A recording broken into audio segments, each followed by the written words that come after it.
Okay, guys, it was disconnected. I just went to the other laptop, whatever. Just between us, you know what's better than mopping? Anything. Well, I switched to Swiffer Wet Jet.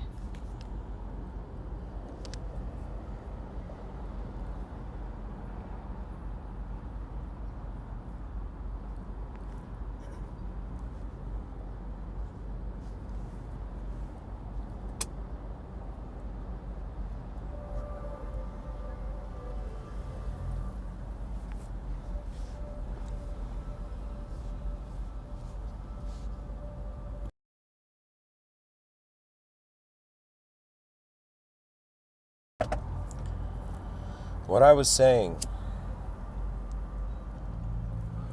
before it was disconnected, I don't know at what point it was disconnected, part two. But I feel like, I'm getting closer to explaining this. The ultimate idea was to answer those questions I'd written. But because now I don't have access to the notepad, I'll just go through it. See, when I hear a sentence, in order for it to become memorable or to enter the halls of meaning in my mind,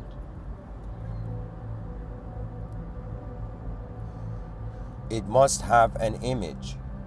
And so one of the most life-changing things about the intelligence, my intelligence as a human being, was that I started at some point, my inner realms, my imagination converted from when I would hear things people say, it would be as if I would just visualize the words and the sentence, but then my mind was like, what am I doing looking at the letters? I should be looking at the images the words are creating.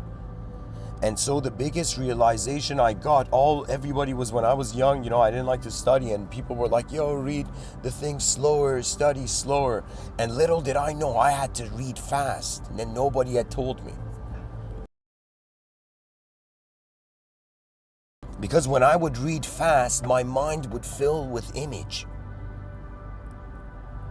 The book would turn into a film. But when I would read slow, I'm like, yo, I'm just looking at like hieroglyphics. What is this? I can't study. I had that attitude. Do you understand? Don't let anybody tell you, about like the limits of your intelligence when you don't even know as yourself the limits of your intelligence.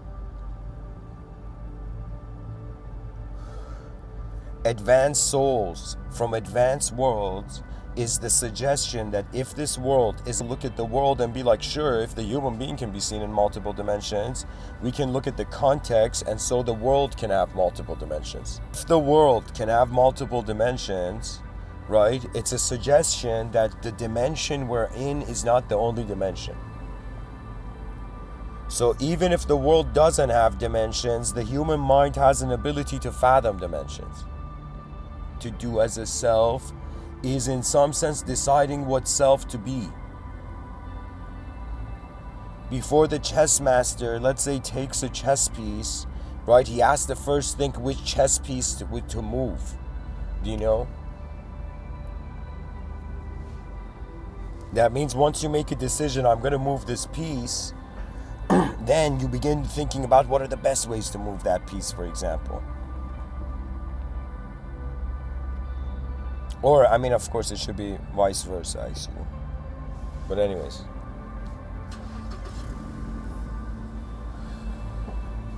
So I was saying this pretty much, what does advancement mean? Advancement means there is a potential. Advancement from the past means potential, from the present is an opportunity, and for the future it's their birthright, it's their destiny, it's what they deserve. You understand? I'm like, yo, so many human beings will be born. They will make good or bad decisions. But the smartest thing we can do is utilize all these, like as Marshall McLuhan and Buckminster Fuller would say, spaceship Earth, for us to utilize every human being, right? To, in some sense, that becomes a crew member of Spaceship Earth. That means from the moment you're born, you have the opportunity, and in an advanced civilization, you will be honored for existing. Do you understand? Your existence will be incredibly honored. The advanced civilization will not just celebrate your birthday, But in an advanced civilization, everybody will get gifts. Every day you will be getting gifts. Nobody will be giftless. Because how else do we walk towards a gifted society? You know, in my science fiction, in the politics of this world, sci-fi world I've created, set in the year 5025, the government is kept by this institution called the Enlightened Society, and the Enlightened Society is the first government in the history of Earth that is managing 9 parallel universes of Earth at the same time. And in my novel, the way I've structured is that they realized that there was a 10th parallel universe beyond their sciences and their calculations. And in that 10th parallel universe, there was an infection. An extra, like, you know, the story goes. Anyways. So what it is the task, the intent is, like, we got to ask ourselves as 8 billion creatures on a rock in the middle of nowhere, yo, do we want to live in an advanced world? Like, whoever you are, for a second, ask yourself, which is better, okay? To live in a world where you're not an advanced self, your species is not advanced, and the world doesn't seem to be advanced. Which is better, right? Or let me even frame it differently. Let's say that to build an advance, for the human being to reach a sort of ultimate advancement, it has to advance itself, it has to advance the species, and it has to advance the world. When it comes to the world, we see we're living in a very complex and sophisticated world. So we have 1/3 complete. Okay, 1/3 of the ultimate effort of advancement of consciousness is complete. The world is already an advanced place. Okay, the second thing is we have the species and the self. Others and the self. The visible others and the self. So what does this mean? You know what's fascinating? When I see a person outside, their body is existing to me, but the idea of them is like a subjective, abstract spirit that is moving them. Do you understand? The concept of personality is not a physical thing. You know, when this is why some people who are, let's say, they're shy or they haven't found the self they can trust in a world they can trust. You know, a person can physically exist. You could physically be the healthiest person. Let's say you could physically even be the most advanced person, but non-physically you might not know. Right? Because what it is it's about experiential exposure. Why are human beings focusing on careers? Because they realize there's infinite things we can actually pay attention to. Really, what really is the differentiation between, let's say, a smart person, you know, and let's say stupid person, or let's say a wise person and a foolish person, is really what they pay attention to. That's it. Right now, I've paid attention to smoking cigarettes. I'm a foolish person. It's like when I'm doing the act, I'm a fool. Do you see? But the moment I don't do the act, I'm not a fool. It's as if the moments when I'm not smoking a cigarette, I'm not a smoker, right? But the moment I smoke a cigarette, I'm a smoker. Do you see? It's like a savagery of the, you know. It was like, not only did I have to, you know, I set up this project to give like 10,000 talks, but I had to, like, I've put on this heavy backpack of a habit, you know. But I guess everything is training. That's the cool thing about life. Even chaos, like, let's say you find yourself in a chaotic situation, it's training. Use it as training. You find yourself in an ordered situation, use it as reflection.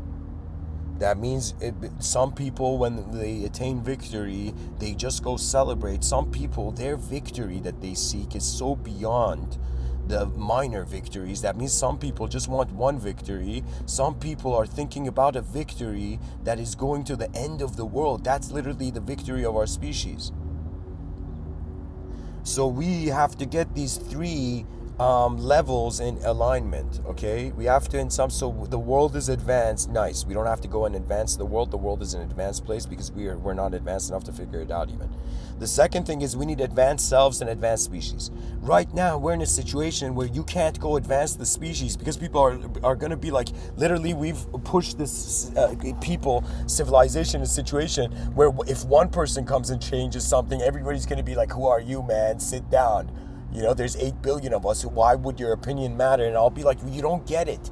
If the opinion's value is based on how many opinions there are, then no opinion has value. Somebody can give a suggestion and there's going to be like, yo, there's 8 billion other suggestions. Like, stop talking. Do you know, we can have that attitude. Inefficient though. So the idea is, if we can advance ourselves, if we can advance the species, and if we can advance the world, and because the world is already advanced, our work is done ahead of us. Our work is cut ahead of us.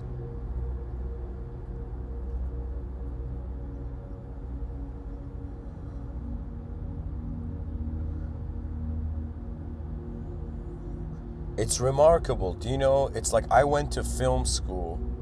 Okay, I graduated from film school and I saw all my teachers, you know, many of them with passion speaking about, you know, the language of cinema and all the different things that, all the stages in film production.